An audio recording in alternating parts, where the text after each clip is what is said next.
Moody's hands-on approach with increasing workload from the League of Colored Peoples and his preaching commitments came at a high cost.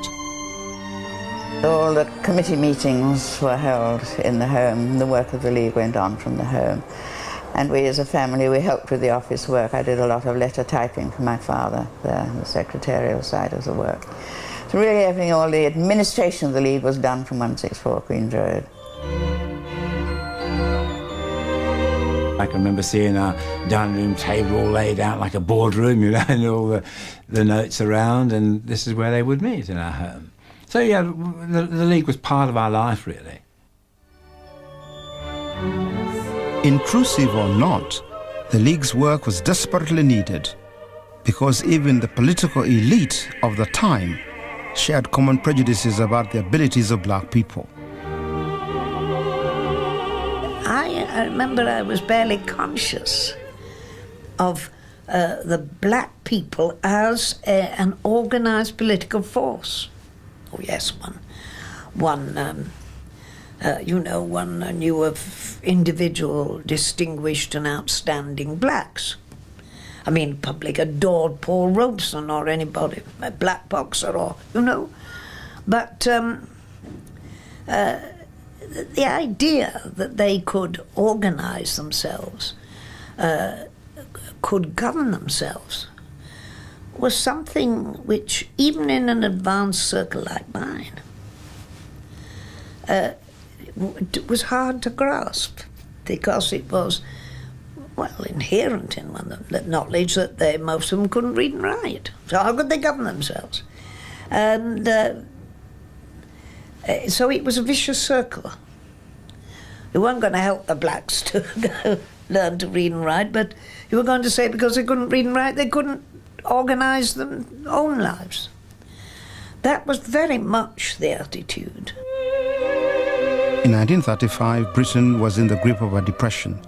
At seaports like Cardiff, a shipping subsidy operated which required British nationality for employment. Thanks to the misapplication of the Alien Order, many black British seamen were now unemployed. Moody takes up the interests of these people and looks into their grievances and argues that they should be treated exactly the same way as white seamen. In other words, they should not be paid lower wages, they should not be made into casual labour as the shipping owners wanted to get them to do. And so this is his first probably real experience of acting as a lobbyist on behalf of working class black people. The Italian invasion of Ethiopia in 1935, that is what politicises the League of Coloured Peoples. No longer can the League merely talk in terms of amelioration of people's condition. Here is a real issue where black people are being machine gunned and gassed and bombed by a European power, which is a member of the League of Nations, attacking another member of the League of Nations. And there are protest meetings. It's a real issue.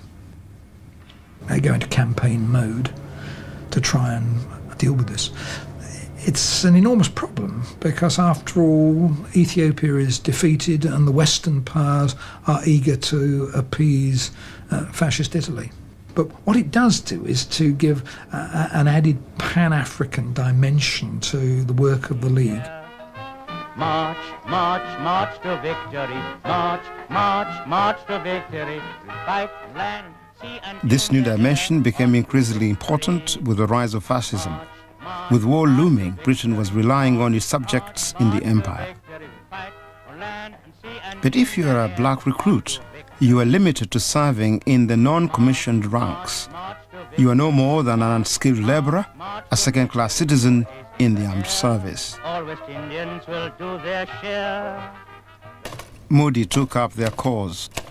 He sought initially an assurance from the Secretary of State that the British government was opposed to discrimination on race or colour lines anywhere in the empire, which MacDonald, the Secretary of State, was willing to give him until he's warned by somebody in the Colonial Office that you can't do this because the empire includes South Africa and that's obviously going too far. So he backs out and puts Moody off and never gets around to meeting him again. Fight, land, sea, and in the air, on to victory. Then you have these exceptions made in the army. The dental corps first, then Moody's son is sent for officer training. These are only to be for the duration of the war. And after the war, they are to revert to the previous policy. The Colonial Office response, as is the Home Office and the legal offices of the government, is how do you actually bring in this kind of legislation? How do you say to people who own restaurants or run hotels, you mustn't discriminate against black people? Interestingly, in the RAF, despite on paper having the colour bar, they are in fact giving commissions on a non-restrictive basis. By 1941, a redrafting of the regulation was being considered at the Home Office. But even then, the Colonial Office was unwilling to let the change be directly attributed to Harold Moody, as this memo shows. But I think what Moody does is, by his gradual pressure, and it's the pressure of the League, is to gradually change the attitude of government and to make them aware that there is a question that has to be dealt with. The fact that they are dealt with much later perhaps owes something to Moody's pressure and his vision of the kind of multiracial Britain that he wanted.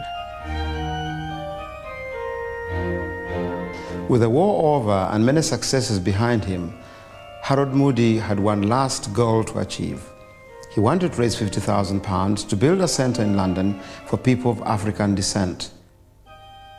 Moody sees the cultural centre as something that would actually be under the control probably of the League. The League's headquarters would be there, but it would be a genuine Caribbean-controlled centre. He's not only going to the Caribbean, which is relatively poor, but he's also going to the African Americans in the United States. The idea of being self-reliant and of calling on, if you like, your own people, your compatriots, to send money to build a centre is not a strange idea.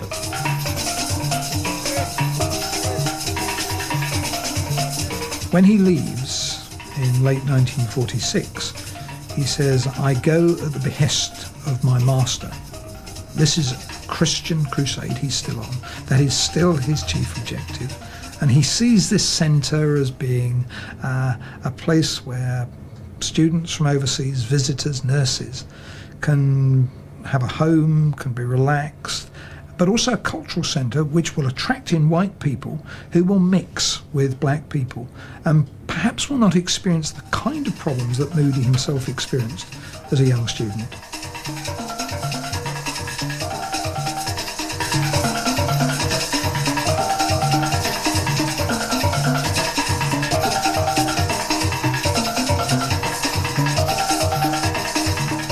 Moody was feted in the Caribbean and the USA, but the funds raised on the tour fell far short of his £50,000 goal.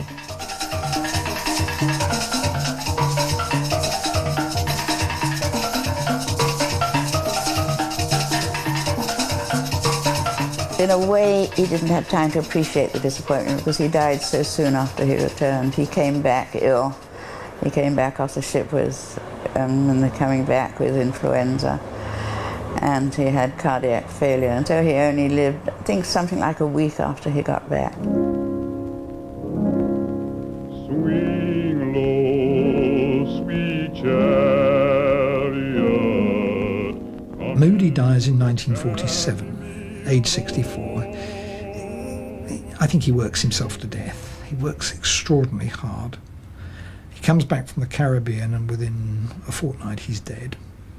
The League of Coloured Peoples, which was largely run by his own family, continues for another 6 or 7 years and then fades out. And it fades out at the very time when you've got an increase in African Caribbean immigration into Britain, when you could have done with a body that actually would have promoted their interests and would have acted as a political lobby.